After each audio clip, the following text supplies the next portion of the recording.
third communion for Don. It's great to see this many here after such a great performance last night. I thought we'd all be tired. And it's great to see some intergenerationals here. Let me get us started.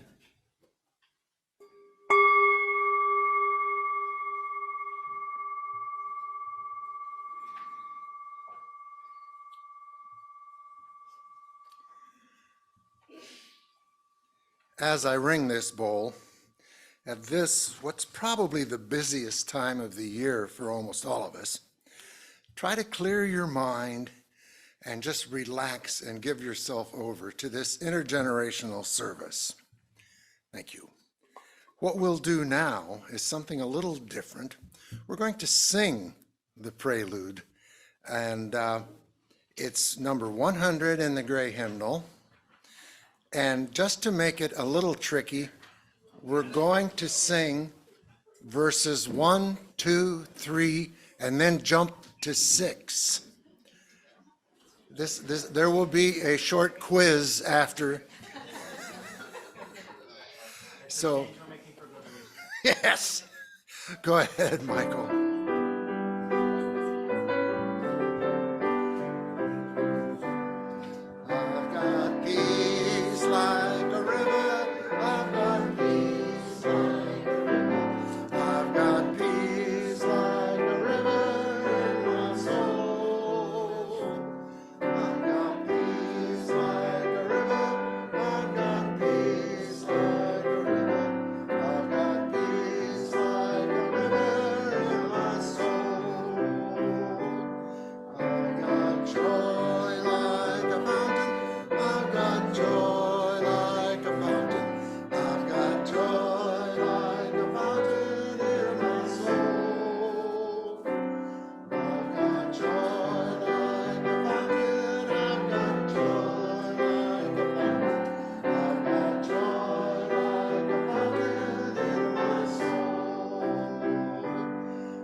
Well done. I was watching.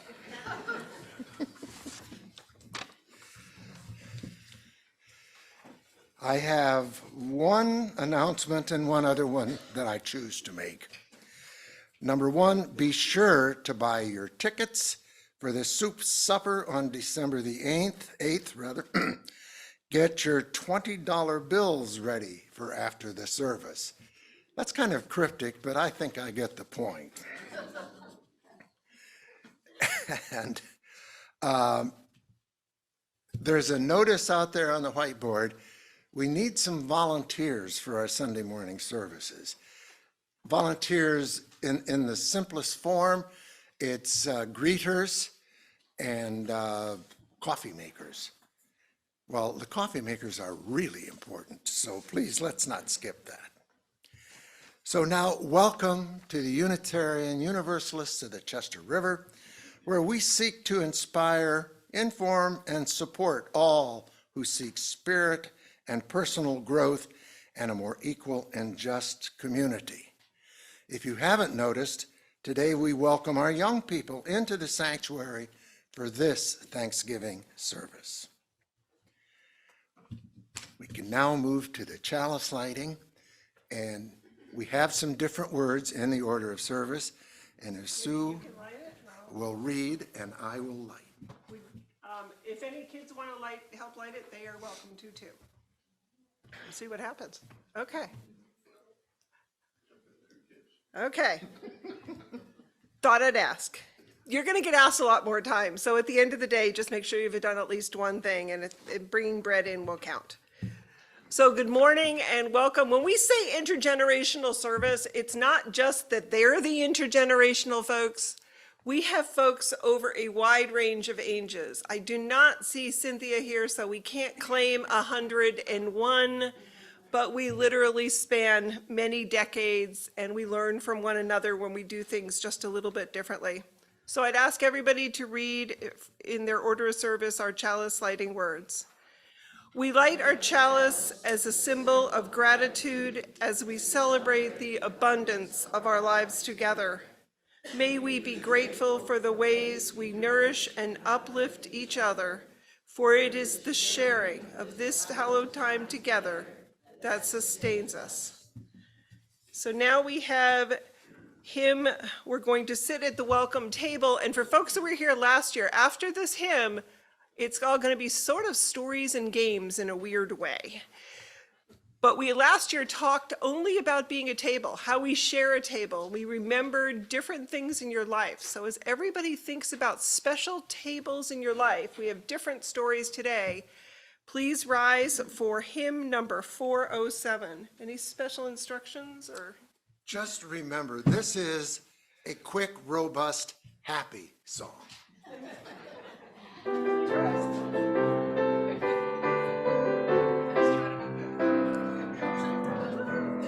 We're gonna sit at the welcome table. We're gonna sit at the welcome table one of these days. Hallelujah. We're gonna sit at the welcome table. Gonna sit at the welcome table one of these days. All kind of people around that table. All kinds of people around that table one of these days. Hallelujah.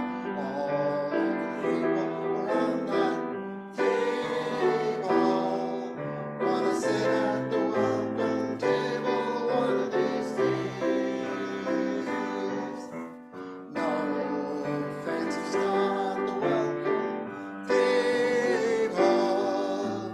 No fancy stuff at the welcome table one of these days. Hallelujah.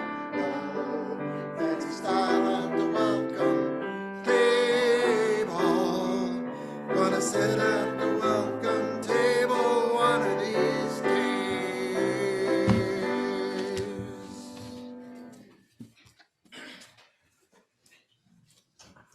So this is the part where Jan and I have not rehearsed it, but it should go beautifully.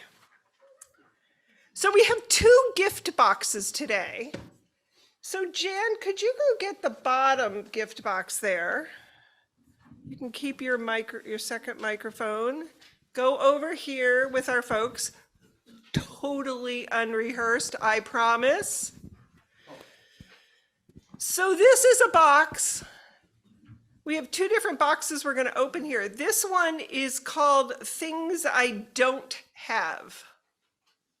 And could you open the box, Jan, and see what's in the box? Oh, it's empty. Who would have known? Yeah. So what I want to think about is I want to think about all the things that you don't have that you wish you did. Just shout it out. What are some things you wished you had? More time. Okay. Time. What else does somebody wish they had but they don't have? I got in my other congregation, we did this story. Somebody started with a Ferrari, bar was set high. An electric tricycle. Okay. Other things that you can. Patience. Okay. New hips. Okay. $12 billion. $12 billion, not 10, not 11, $12 billion, because that would be easier to share. So if you think of what you don't have. Oh, go ahead, Camilla.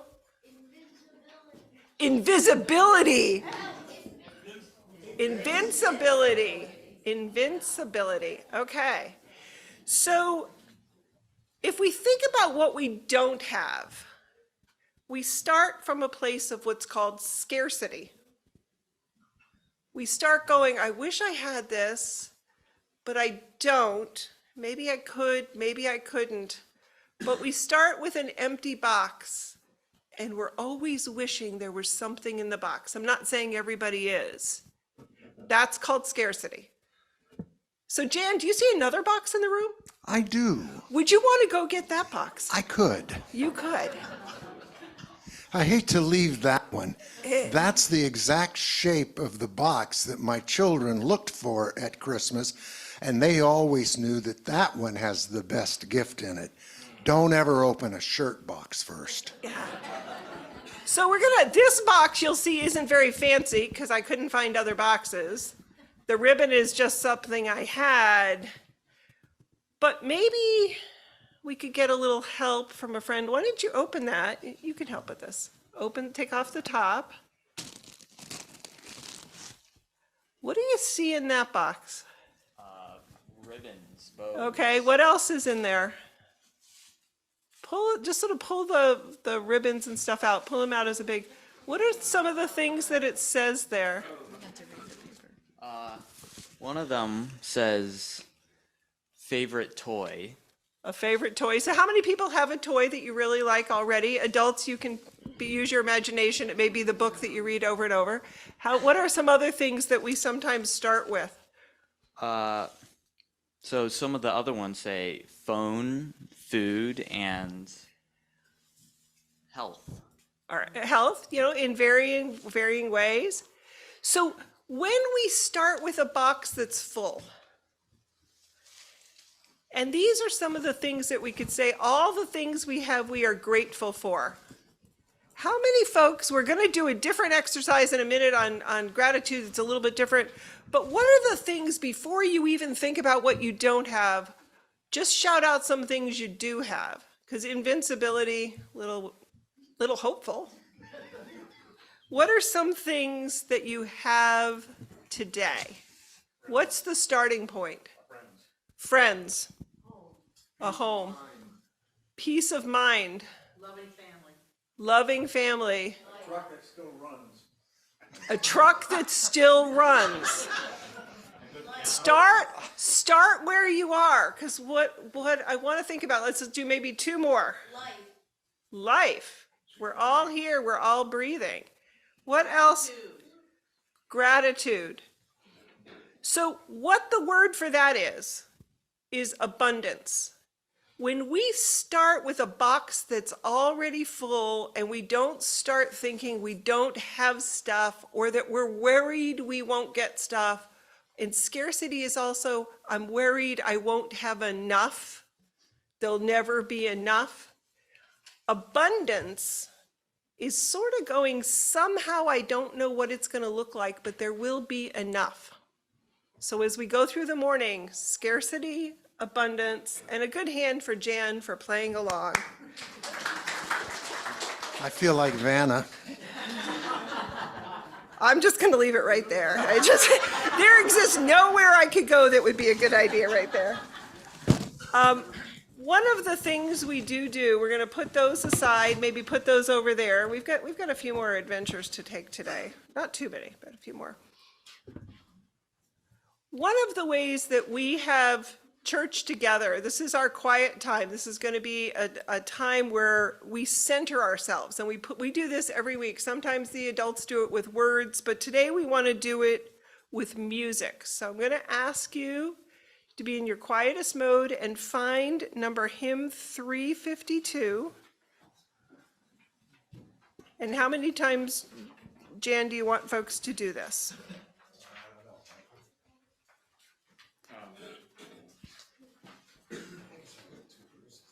Yeah, it's very short. Let's do it 3 times. It's very quiet. And what I want folks to think about while we're singing this is think about things in your life that are abundant, and think about where you're starting this week. Where are you starting this Thanksgiving week? What do you already have that's a part of your life to build upon? Thank you. Let's do it twice. I just looked at the...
That was so good that we're going to end it there.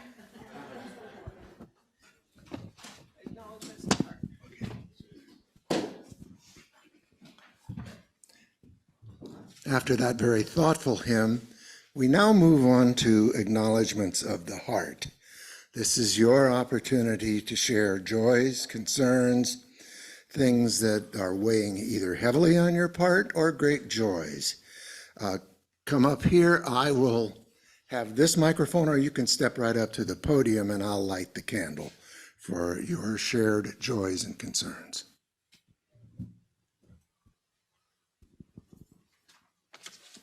And before we start, let me light one for all the horrible tragedies falling on the Middle East right now. That's an unspeakable situation, and I see no way out of it, but hopes, prayers, and every other good wish that we can send that way would be valuable.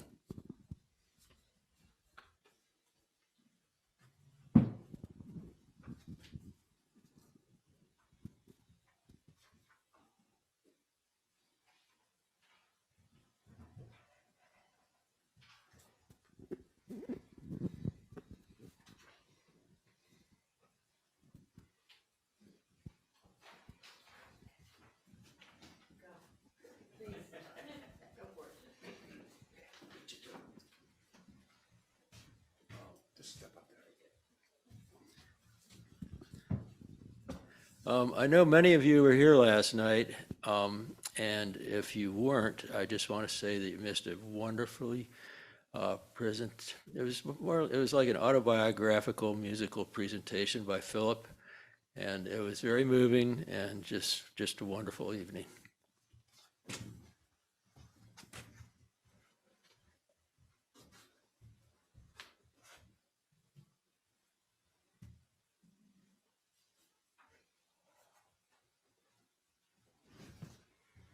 Well, I'm always glad to be back here.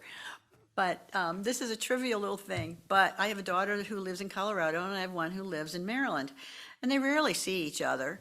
They decided a couple months ago that they were going to go together to see a Depeche Mode concert in Colorado. My daughter flew out there. We got lots of pictures of them laughing and smiling and dancing, and it just did bring such joy to our hearts, my husband and I. So just fun.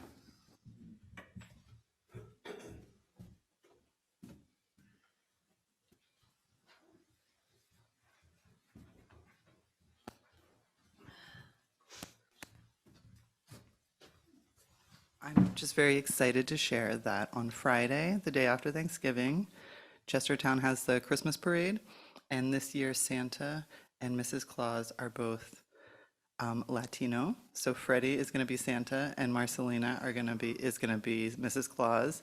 So for the first time, kids can go and ask for what they want in Spanish, and it's going to be fabulous. So please come and support them. Please get pictures of Freddie as Santa.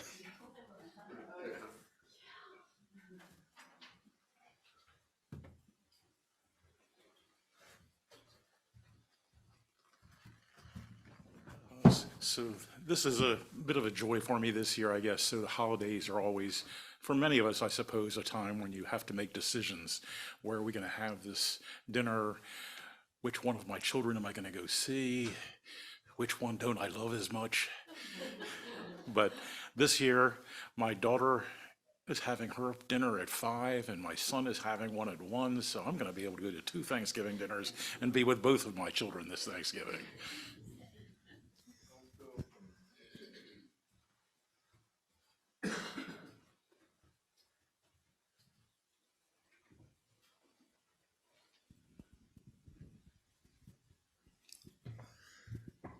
For those joys and concerns shared, as well as those still held in our hearts, let's enjoy a moment of silence now.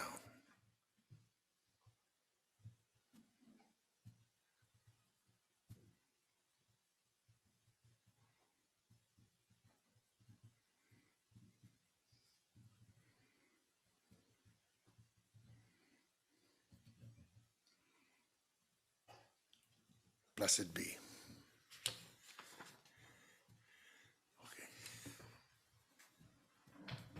We didn't forget the offering. We're just doing it later. Not to worry. I'm not sure how loud that is on today. Which one's working better? This one? Yes. Okay. Just turn this one off.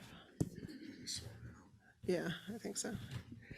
So we need some people to pass out some things. I keep looking. If you are under the age of 20, please come help pass out things. Just everybody in the room should get one of these. Make sure everybody gets one. Okay, yeah, here. There you go. Give them to people, please. Give them. This is starting from abundance. We've got abundance. We've got lack of organization. We're good. We're fun. What we're going to do here is we did something like this last year, and a lot of times at Thanksgiving, people ask you to say, what are you grateful for? These are the second level of questions. These are going to ask you, and different people have different questions.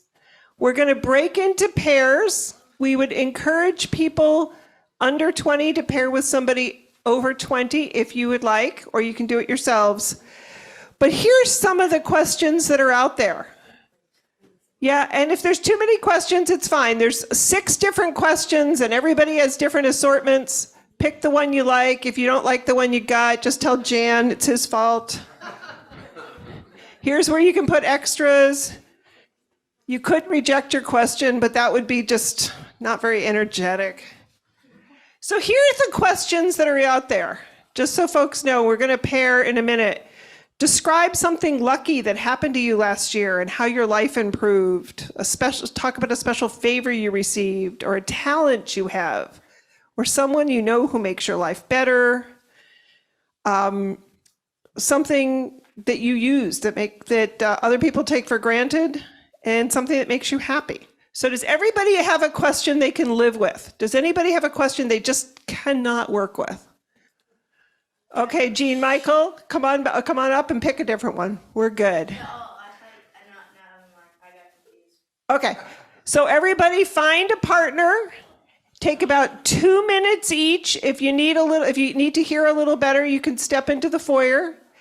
And one person goes for 2 minutes and answers the question. You have different questions, and then the other person goes. So Jen and I are going to time it. 2 minutes, 2 minutes, back in your seat. 1, 2, 3, go.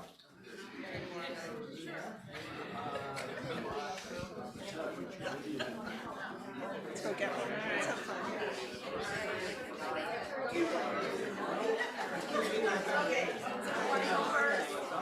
There you go. get paired up. Oh, you didn't get one? Okay, we'll get you another one. Pair up with Michael.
Okay, we are coming to a close. We are coming to a close. Please return to your seat.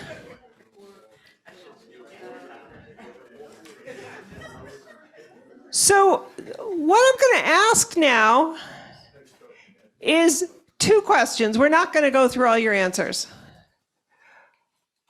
I felt a ton of energy because sometimes when we have coffee hour, we don't know what to talk to people about. That happens with your relatives. It happens with people after you've gone through how's life, which body part have you had replaced lately. After you've gone through all that, we sometimes forget that it's easy to have some open-ended questions. So one of the gifts from Jan and I today is take a couple of these and bring them to your Thanksgiving table.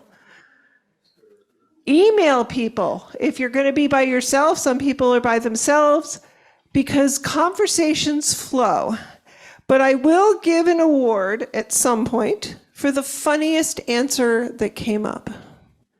Did anybody have something that made them laugh that the other person said or they said? Kathy. Okay. Mike. Margot was to describe. Hang on just a second. Let me make sure everybody can hear. Margot was to describe something that makes her happy, and what makes her happy is her dishwasher. Oh, I get that, actually. I know. Cleans, and then she loves putting the dishes away. Anybody else have one funny answer, and then we're going to go to our next story, and then we'll do our Great Reunion. Anybody have any? I heard a lot of laughter.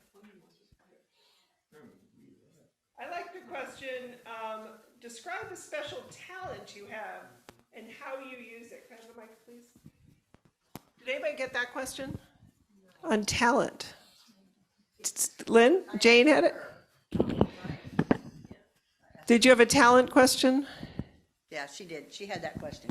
What was it? What would you answer? I said I liked making little artistic things like flower arrangements, garden plans, and quilts, but they're all the same thing. They're all moving color around, and that's my little gift, and I hope people like it. It's to move color around. That's beautiful. So now Jan and I are, so that exercise is done. If you want to put your thing back there, but if you want to take one of the other 6 questions, go for it. Use them as much as you'd like. Maybe you keep that mic and we'll see how this all goes. I want to tell you a story today. So this story is about a wise woman. She was a teacher and she was passing through the forest.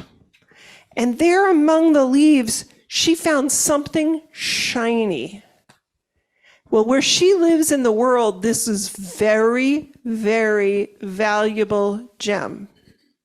Yes? I think she lives in the mountains in Asia. I'm picturing Nepal because it's a Buddhist story, but I don't know. So we're going to picture Nepal. And she is a country woman, and there in the leaves is something shiny, and she wipes it off. And she's got this gem. My, this is pretty, she says. And she puts the gem in her pouch. And she continued on her way. When the sun was high, she sat down under the tree to eat her simple lunch. Maybe, Jan, you can model the simple lunch, our bread, our apple. She was barely settled when she saw a figure approaching. It was a man, I guess I should have eaten, okay, whatever. So you can switch parts here. It was a man. I'm not that fast. And to judge from his dress, he was a poor man. Kind and gentle lady, do you have food to share with a poor beggar? I have plenty, she replied with a smile, digging into her sack, and she pulled out the gem that was on the top, her loaf of bread, a piece of cheese, and she offers the gem, the bread, the cheese to the man. But the beggar's eyes had grown so big at the size of the gem, he couldn't believe it. Sweet lady, that is a magnificent jewel. She said, yes, do you like it? Here, take that too. And she gave the man the gem as well as the food. The beggar could not believe his luck.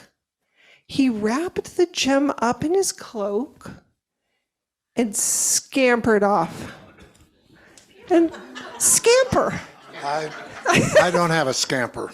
I bet you he does. He's got a scamper. And she went on her way as well. And then all of a sudden, she looks up and the man had come back to where she was. He came back to where she was.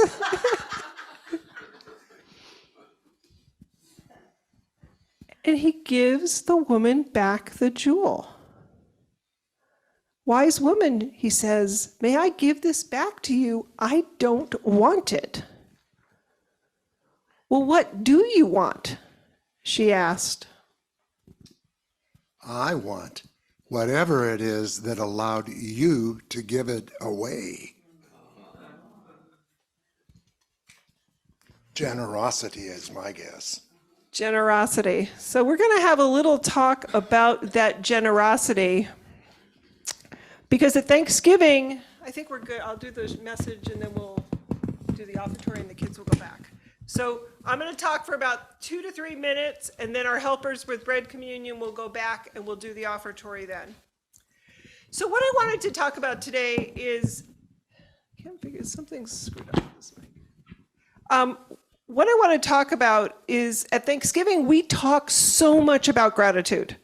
We remind one another to say thank you. We try to pay attention to what we appreciate, from family to food to beauty, and there is giving and receiving around the holidays. there's the excitement. We feel something excitement when we connect. And we do know some people may be on their own. They may connect with other people. They may connect with the beauty of the world. At the base of gratitude is generosity. Think about that story. Think about the story of the beggar returning the gem and saying to the woman, I want whatever you have that allowed you to give it away. What is it folks here think that woman had? What was it about her that had her take a gem and just give it back? How would you describe that? We have to pass the mic for this. Can you think of how you would describe what it is about that woman?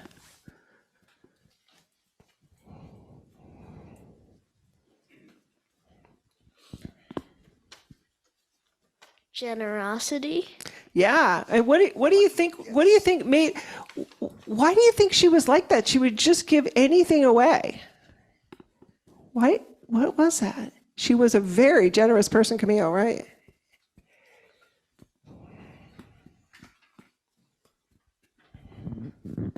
I would say that poor woman had a sense of her own fulfillment, that she felt like she was successfully aging, that she had a purpose in life, that she was happy with herself, that she didn't feel any scarcity. And she felt, why would I need this? What am I going to do with it? So she somehow sort of felt she already had enough, and that is the great straight person. Where would our boxes go? There's our boxes. She's somebody who lived in abundance. She wasn't worried about the next thing. And I think when we're a generous soul, sometimes people call that a generous soul, we assume that making somebody else comfortable is something that really matters to us. We lean into sharing because we're often thinking about the other person. I thought about whether I would like to, I don't even know if I want to be like her. Have you thought about that? I'm not sure it's that great to automatically give away everything you have. Even if somebody came up to me and said they didn't have transportation, I'm going to keep my car. I'm going to keep my car. And if somebody were barefoot and I only had one pair of shoes, I'm not sure it makes sense to give away that pair of shoes. If I had 20 pairs of shoes and they might fit the other person, it might be different. But I think it's not that realistic to think about being a generous soul, meaning we give everything away. But what I do think is how we consider the other person, how we consider the world that we live in, and how we use our time and our strength and our joy and our friendship. If we think about the questions we all just answered, think about those questions where you were sharing what was in your heart, what was in your mind. You were laughing easily. I think in those moments, I literally looked around the room and everyone felt like a generous soul.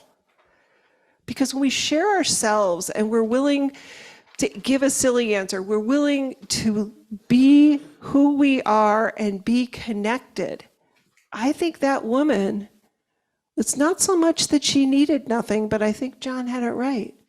She assumed there was enough to go around. She could give it away. And the beggar was just surprised. Where do you want to surprise somebody with your generosity?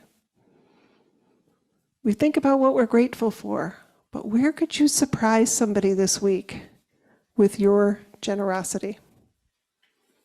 So that's our message today. And in a moment, what we're going to do is share in our bread communion. We're going to do the ritual where we bring things in. So I would ask anyone who's going to be helping carry stuff in, which is all of you under 20, plus a parent or two or MQ or somebody to go help them. And Jen will invite our offering now, and Michael will give us our offertory music. And we'll give you a signal to come back in very shortly. This is the UUCR number 5 by accepting.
Thank you, Michael. And if I didn't know better, I would think this was a preview of the concert Michael is giving this afternoon at the Mainstay. Or you can come to the Interfaith Thanksgiving service. I'll be over on another place. Oh, we won't be recording, so yeah, we're just joking on that. For folks who have not been part of a Unitarian Universalist bread communion has a lot of traditions. In Christian places, bread is used in Jewish ceremonies. It's used in many places, and we have our own spin on it. What we're going to do now is set a shared table. I'd ask you to think about abundance and gratitude and generosity while we go through our ritual as Unitarian Universalists. Jan. Okay. Perhaps you're going to gather with family and friends this week to share a harvest meal. In the U.S., we call this holiday Thanksgiving, but nearly every culture of the world has some kind of holiday or ritual to give thanks. This morning, we are setting a shared table as a reminder of the many ways that we are grateful today. So I'd ask whoever has the tablecloth to come forward and the napkins. And we'll put the tablecloth on the table. We spread a cloth to represent the interwoven threads of many lives which weave fabric of our congregation. Like the threads in this tablecloth, ours is a community of many colors, many ideas, opinions, voices, and ages.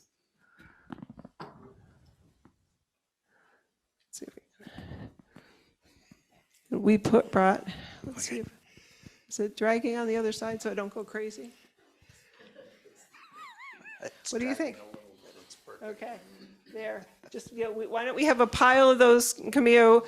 And when folks come up, there's napkins because napkins allow us to share. Thank you. Yeah, that's great. Thank you. Next up are the candlesticks. We place these candlesticks and candles on this table. We light the candles, which I will light from the chalice, to better see one another's faces. We gather in the light of love.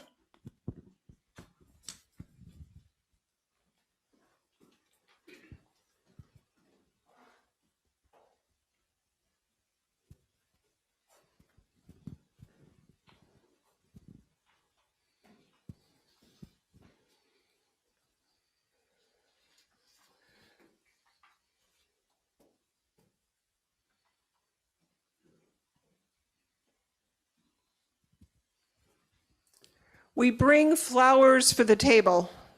Our hearts welcome the beauty of the flowers nature brought into our midst. Let's see if we can put these in the middle of there.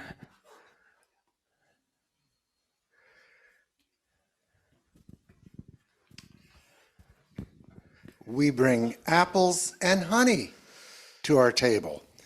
That symbolizes the sweetness of the harvest, gifts of the earth. I think we have some apples. Any other fruit? We can bring any other fruit up.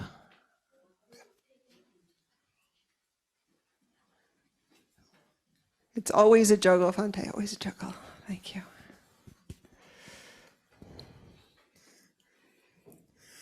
Nicely sliced for the feast later. In many cultures and in many religions, bread is a part of a shared meal. Bread can symbolize many things and reminds us of many traditions. Bread, wheat bread, I think I saw some gluten-free bread, in many ways that bread sustains us. May this bread be a reminder of our sharing of life, the sharing of bounty life in this congregation. We can bring it forward. And we even had some that was on a big cutting board. And since we have so much that people brought, we're going to put it on some of the chairs up front. Why don't we bring everything that was in the back? Jean Michael, you can bring some up. Camille. And our accompanist today overachieved and brought 3 homemade baked breads, which we will be snacking on.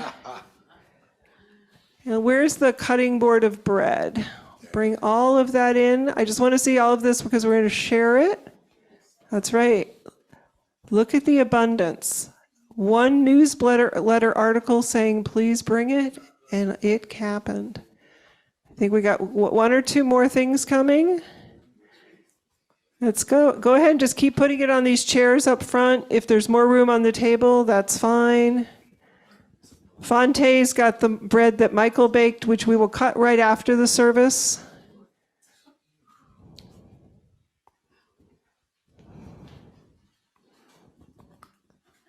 And then what we don't eat today, we got more. Go, Jean Michael. It's never ending. We're good? That's fine. Just put it right on top of the hymnal's good. That's perfect. Thank you. What I'd ask us all to do is sit down and just take a deep breath now before we share the bread, and then we're going to invite you in a moment to come forward. So if everybody could just take their seats again.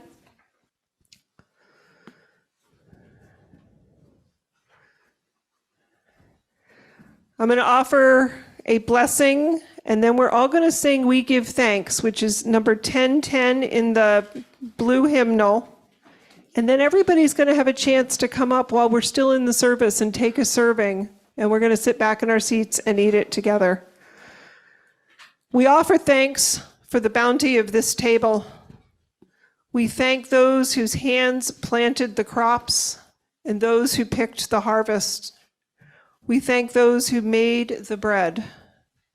Spirit of life and love, we give thanks for all that is on this table and these chairs, all that is overflowing.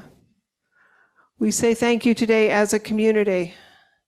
This table is a reminder of our need for communion of the minds, hearts, and spirit. We are one another's harvest. And Michael will now play We Give Thanks.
I invite you now, maybe Michael can play one of his other, or the same piece he played for the offertory softly as we come up and gather food. So I invite all to come now to our shared table.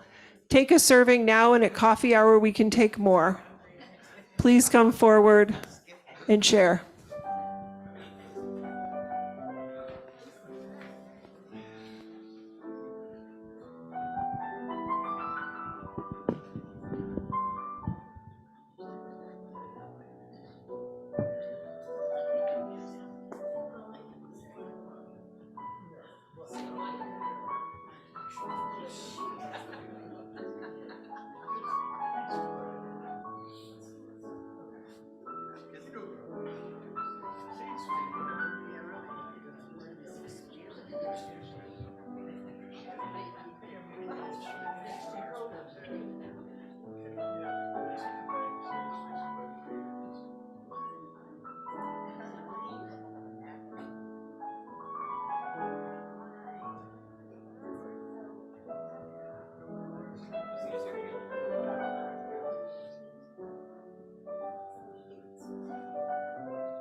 So did everyone get some? Did Michael and Jan get some? There are more napkins now.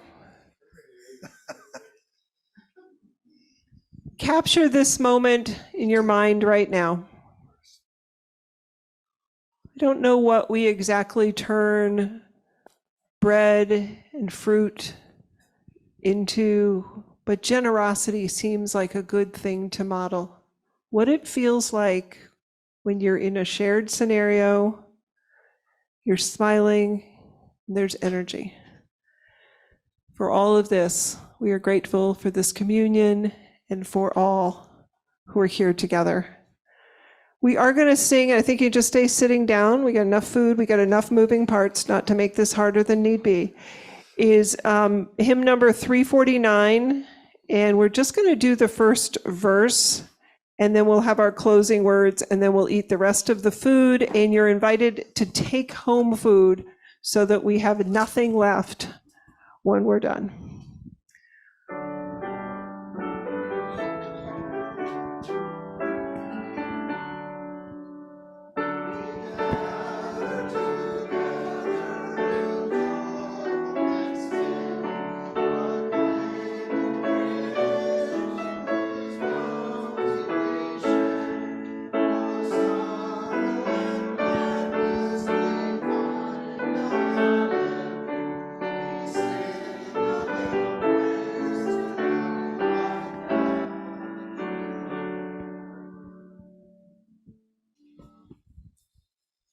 That is such a traditional Thanksgiving hymn. It's the appropriate one to finish with. We may never know what it was that woman had per se, but we've all got some of it. May we leave this service remembering abundance. There are things we do wish we had, but they seem in a different proportion when we start from what we already know we do have. And when we trust somehow there will be enough. It's up to us to do the sharing to make that possible. We're going to now extinguish our flame and do our sung benediction together. And then during the postlude, come up and get more food. There is blessings, Joy Kim for sharing her coffee making talents. So in your order of service, we extinguish this flame, but not the light of truth, the warmth of community, or the fire of commitment. These we carry in our hearts until we meet again.